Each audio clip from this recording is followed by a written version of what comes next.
Tonight, I want to talk to you about multiple subjects, primarily the recent attack that happened from Hezbollah with ballistic missiles and UAVs landing in Tel Aviv, central Israel, and other parts of Israel, and causing a lot of damage. The second thing that I wanted to talk to you about is the increased escalation coming from the Palestinian resistance in Gaza, in North Gaza, and in Gaza City too.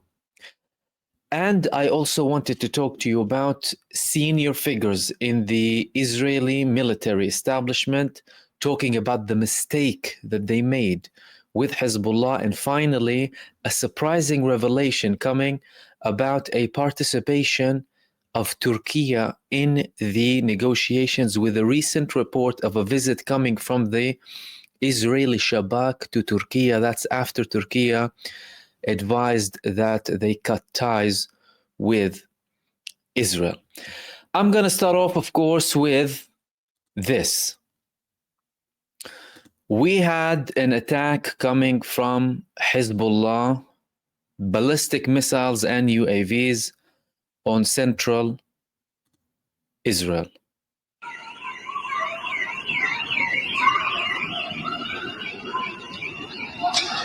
I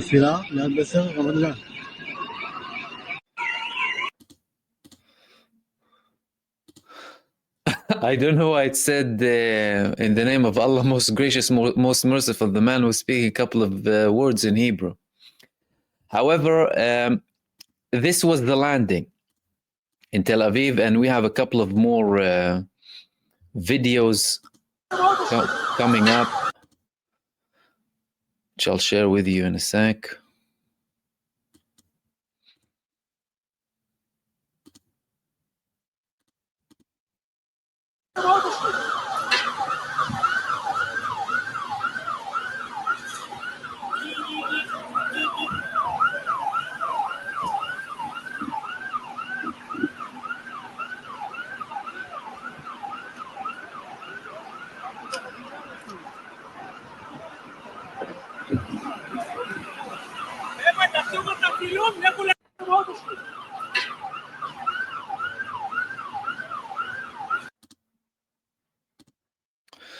So serious damage happening after this landing coming from Hezbollah on central Israel. Israel is also reporting that many are wounded now. Initial reports said several were also killed. And we have significant damage when it comes to Israel. I mean, this is one of the images that we saw.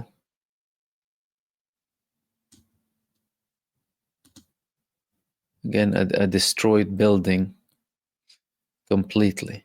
So the missiles actually landed inside of Tel Aviv, and there are reports about other landings. This was one of the most significant landings, by the way, so far. And it looks like we've had other locations where there were landings, and there are also confirmations about wounded individuals inside of Israel. And this was the moment of explosion.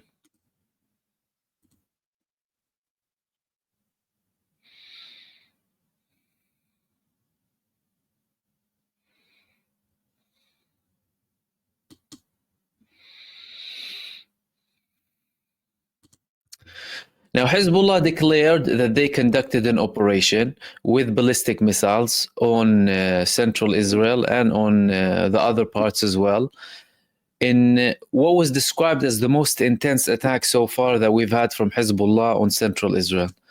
And yesterday we were speaking about the fact that every day we have records being broken by Hezbollah. You have the biggest attack, then followed by the biggest attack again. Days in a row, day after day, you have multiple attacks coming in. It initially started with the north, then stretched down to Haifa, and now it's in central Israel, in Tel Aviv. Hezbollah targeted the most important bases inside of Israel and the most important strategic location called the Kiryat several times, with images and footage that was released confirming that they targeted them. When is this happening? This is happening with the increased talks coming from Lebanon about the potential reach for a ceasefire. Amos Hochstein is due to visit Beirut in a few days, and we heard that Hezbollah now handed back their comments on the draft proposal coming from the United States administration for a ceasefire in Lebanon, between Lebanon and Israel, with several comments. The details of this response, what were the comments? We don't know any of that. We don't know any of that. As a matter of fact, these are just reports coming out. And again, with this actual ceasefire proposal, Israel simultaneously escalating with Hezbollah too. Yesterday, they assassinated their spokesperson, who is a media personality and isn't a combatant. And we spoke about it in much detail yesterday. So what are Hezbollah sending? They're sending a message to Israel and to the United States administration that they're not really waiting for their proposals. They know what to expect by now. The United States administration and Israel are looking to propose a submission agreement coming from Hezbollah that would allow Israel more freedom of movement and more freedom of war crimes. When you say freedom of movement of Israel, more freedom to commit crimes in Lebanon, even with the UN Resolution 1701 that took place following the ceasefire after the 2006 war, because Israel initially tried to implement a new agreement that would have been more to the favor of Israel than before. However, they failed. And when they failed, talks started emerging back again about the 1701 again, but this time being enforced more thoroughly when it comes to Lebanon. Now, Hezbollah also released videos of them launching the missiles with the biggest attack on Haifa today, with a massive attack that happened, and they'll most likely publish footage of their attack today on Tel Aviv tomorrow or the day after that we can share with you. However, this is coming simultaneously with reports from Israel. What are these reports talking about exactly? The reports are talking about a man from the leading figures in the Israeli army, and I'll share all of the details with you shortly, talking about the fact that they made a mistake when it comes to Hezbollah. They underestimated the capabilities of Hezbollah, and they shouldn't have really conducted what they have when it comes to Hezbollah. He spoke just after the recent escalations that happened, and now he's showing remorse, saying, I made a mistake. I made a mistake when it comes to Hezbollah. And this article was published in a couple of Israeli websites, and I'll share some of the details of it with you.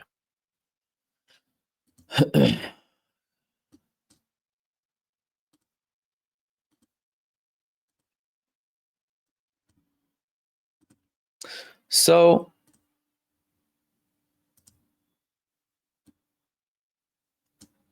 it was this man.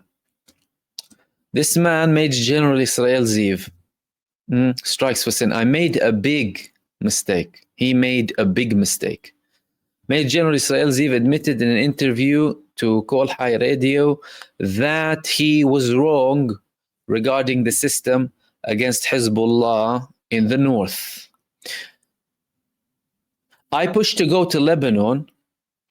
I pushed to go to the series in Lebanon, they were saying it, or the escalation in Lebanon. I made a big mistake. I didn't really understand the very significant scope of the preparations they made for their so-called Operation for the occupation of the Galilee. And what we find there today in the field is psychological or massive. The maneuvering there right now is very important, he admitted. Organizations like Hamas and Hezbollah, even if you destroy a large part of their leadership, they have roots planted in the ground, and it is difficult to destroy them completely. Hamas has a strong card in its hand, the abductees, and they will not give up easily. So more figures are now confirming that they're making a mistake, or that they have made a mistake when it comes to Hezbollah. And now it's not just only him. Now we have talks again coming from senior Israeli leadership involved in the negotiations, talking about the fact that Israel needs to change course when it comes to the ceasefire. And this came as a report confirming that certain figures from inside of Israel are visiting Turkey. Turkey just announced that they cut ties with Israel. However, clearly that doesn't mean, unless this happened before, they officially cut the ties, because we haven't had a specific date, if I'm not mistaken. Well, in recent days, they're saying. So it could be potentially before Turkey cut ties or after. However, even if it's after they cut ties, there's still possibility that they can have certain negotiations if we're talking about a ceasefire. So we had this report in the Israeli newspaper, Ma'ariv, that mentioned this. What did the Shin Bet chief do in Turkey? All the details about the extraordinary report. Extraordinary report, meaning no one really anticipated that. Renbar and Ibrahim Kalin discussed the efforts to restart negotiations on the hostage deal and the possibility of Turkish aid. In recent days, a number of senior Hamas officials left Qatar and flew to Turkey. Again, that report hasn't really been confirmed. Although Blinken said that, Anthony Blinken said that Qatar closed the offices of Hamas in Qatar. Qatar denied. But we're having more people talking about the fact that now the senior figures of Hamas are no longer in Qatar. They have other places to go to. One of those places is Turkey. Other proposals were Algeria or Tunisia or even Iran or Iraq. But again, there is no official confirmation regarding that, but this is reported here in Israel. And they stated another channel for promoting negotiations for the release of the abductees. Shin Bet chief Ronen Bar visited Turkey in recent days and met with the head of the Turkish informant to promote a move for the abductee deal. The Shin Bet refused to comment on the matter. Then they're saying that this is happening despite the tensions between Israel and Turkey. And they're also mentioning here that, of course, Turkey has a lot of senior figures of Hamas. They added something very important that I wanted to share with you in this report. They said the head of the Shin Bet, listen to this, and the head of the Mossad, the chief of staff, and the head of the IDF abductees headquarters said during a discussion that Hamas does not agree to withdraw from its demand to end the war and the withdrawal for the IDF of Gaza Strip. So Hamas won't reach a ceasefire unless Israel completely ends the war and withdraws completely from the Gaza Strip.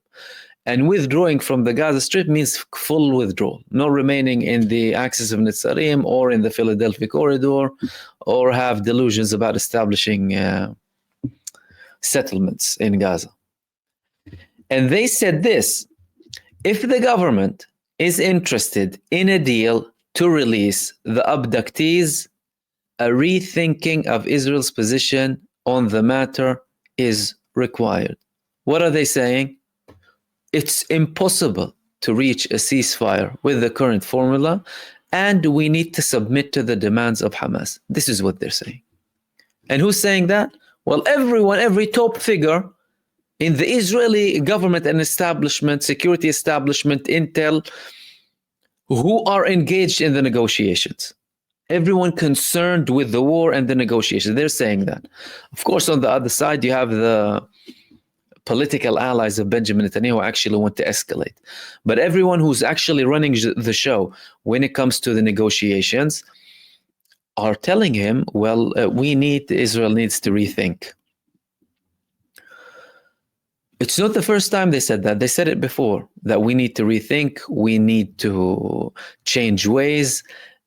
We have a deal in front of us. All of them pushed Netanyahu to reach a deal once. There were multiple reports in Israel that the whole delegation agreed to a deal, and it was only Netanyahu who refused, always sticking sticks in the wheel, adding more conditions and making it impossible to reach a ceasefire.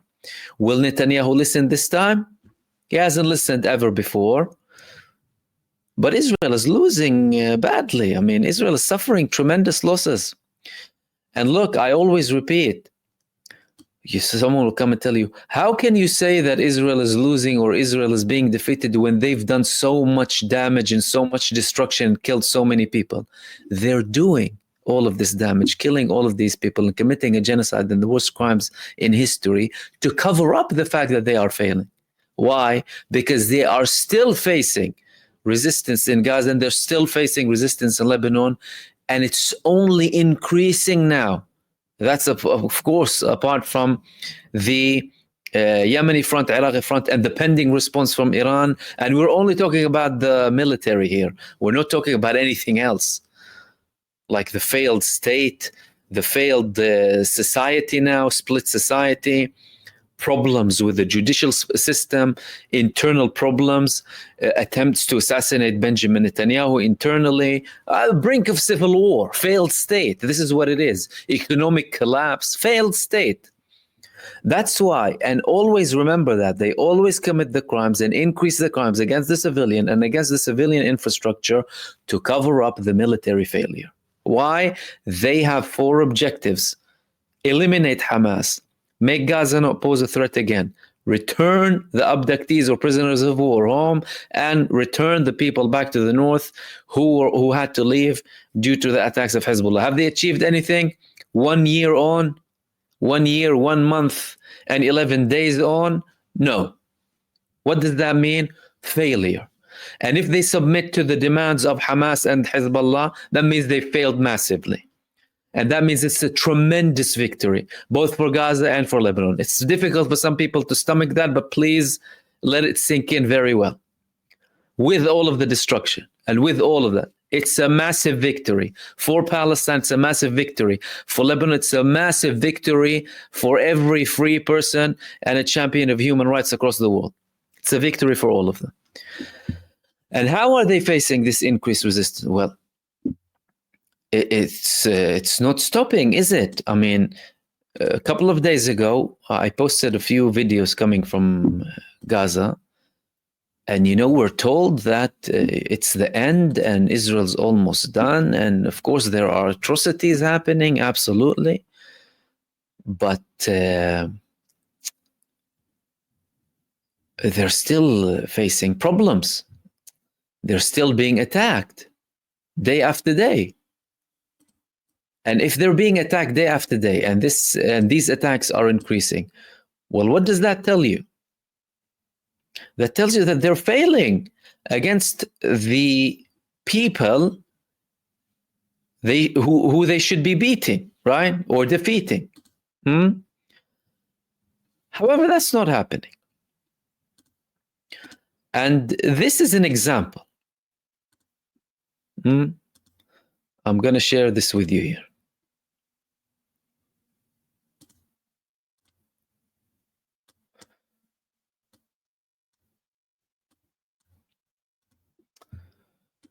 So if you look at this video, the Palestinian armed resistance, they published this today. Firstly, they're still digging. These people are digging tunnels. Israel said they destroyed all of the tunnels. This is in Burej. Burej refugee camp. So the Palestinians are still digging more and more tunnels, expanding the tunnels. This is something that also happened in previous wars. The Yahya Sinwar at the time, he said after the escalation 3-4 years ago that the people were digging tunnels 13, 14, 15 hours a day. And even when they were asked to go and have a rest, they were like, we don't want to have a break. We have work to do. And that's still the case now. And this means that even if Israel, and they definitely haven't, found some tunnels in Gaza, they're going to face more tunnels that they did not even know about. And they don't know about over 90% of the tunnels, at least in Gaza. Most of what they found are tunnels that they should have found or were lured into them by the Palestinian resistance. But they published today these attacks coming from Gaza. Here they targeted a D-9 bulldozer destroying homes of civilians. In many cases with people inside them, by the way. There was a statement coming from one of the genocide soldiers. He comes on mainstream media, these genocide soldiers, by the way. And they have followers online too, by the way, hailing them. He said he felt trauma after he ran over so many bodies. He ran over hundreds of Palestinian people's bodies. And it was difficult to see the scenes and the after effects. So he's traumatized. And the CNN and Fox News and mainstream media, they want us to sympathize with him. This is what these D-9 bulldozers do.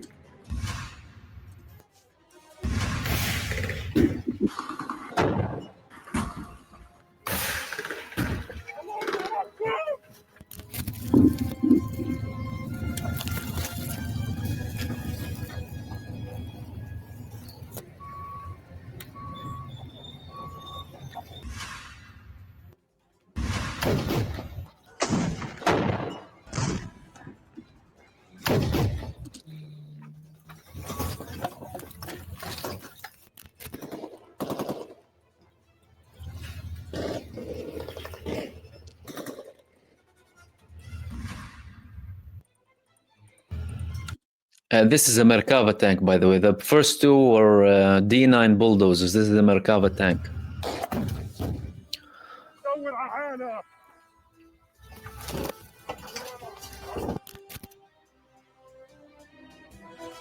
And here they're pulling the destroyed Merkava tanks. The destroyed Merkava tanks after they targeted them, of course. And they also released videos of them targeting or sniping, to be more accurate, genocide soldiers inside of Gaza. 5 snipers taking them down one by one. And I won't share it here just in case it's a little bit too much for this platform. And again, what does that tell you? I mean, this says that, again, the campaign is a failure. What we're being told, again, in mainstream media and what Israel is declaring are massive lies. And again, the levels of destruction and the levels of crimes against the innocent civilians, you know, that are beyond the comprehension of any human being, by the way. Unless you go there, you'll really understand. Although, you know, we share images regularly and what have you, and I share them on other platforms too. They're doing all of that just to instill the spirit of defeat in people, to kill people's spirits. Why? To tell them that basically it's not worth it to stand up against us. It isn't worth it to say no to us. It's not worth it to try and resist. And you need to accept the fact that we are your masters and you're our slaves. And of course, you know, you will have some people arguing like, well, yeah, indeed, they did destroy so much. And what's left of Gaza? You know, all of this suffering and what's going to happen? And to that, I would say is the first and most important thing, look at history. Look at all nations from all across the world, by the way, whether it's from East Asia, Africa, Latin America, all parts of the world, really, who worked or struggled for independence and struggled for rights. None of their movements came without sacrifices. And in many cases, sacrifices in terms of numbers, much bigger than the Palestinian case. Mm? In Algeria, millions. Vietnam, millions. And in several years, by the way, Vietnam, when you talk about Vietnam, alongside many other examples too. And all of these things indicate that for a great move in history to happen, it would require a lot of sacrifice. And usually evil empires or evil powers, when they are about to collapse, they show their ugliest possible side, and they resort to the most heinous crimes possible. Now, some of them more than others, by the way, some of them more than others. But in the case of Israel, because they were established on all of these deep-rooted evil things like ethnic cleansing, mass killing, massacres against population, starvation, expelling people, destruction, not once, not twice, but more, and a regular implementation of a regime of supremacy, of religious and ethnic supremacy and oppression and occupation. And now we're witnessing the most barbaric crime of the 21st century happening in front of us. So they're doing all of that to instill defeat. However, they're doing all of that to cover up what is actually happening on the ground. What's actually happening is what you're seeing. The resistance is escalating in Gaza against Israel in the most hardly hit areas. Jabalia and Gaza City and Al Bureij refugee camp. All of them have been hit so much, especially Jabalia recently. But all of Gaza has been hit, including what Israel labeled as safe zones. They tell the people to go to one place and they'll target them there. How many schools housing refugees have they targeted? And people were exploded into bits in Gaza. And again, if any of you are interested in viewing, I share some of the things that come on my X account, by the way, alongside many others, of course. And there are dedicated accounts, by the way, who share all of the updates. Mind you, it's not for the faint-hearted. But they're doing all of that to cover up this, to cover this up, and to cover what's happening internally. And what's surprising is the fact that we're not getting the level of coverage even about the internal dissatisfaction and disapproval of the Israeli public, of their prime minister and the government, and the constant protests and the attempts to kill him, and the divisions inside of the establishment politically, the divisions militarily. They don't talk about them. Why? Because to them, they want to portray Israel as a normal democratic state, not as a genocidal, supremacist, pariah terror state.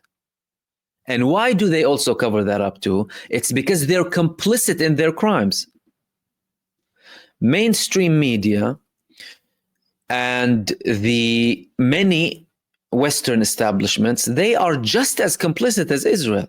So they don't want to show the crimes. They would have rather, you don't see what's actually happening in Gaza, that Israel can get away with their crimes like they used to do it previously in their previous barbaric wars, in their colonialism, in their mass enslavement, in their murder of millions of people.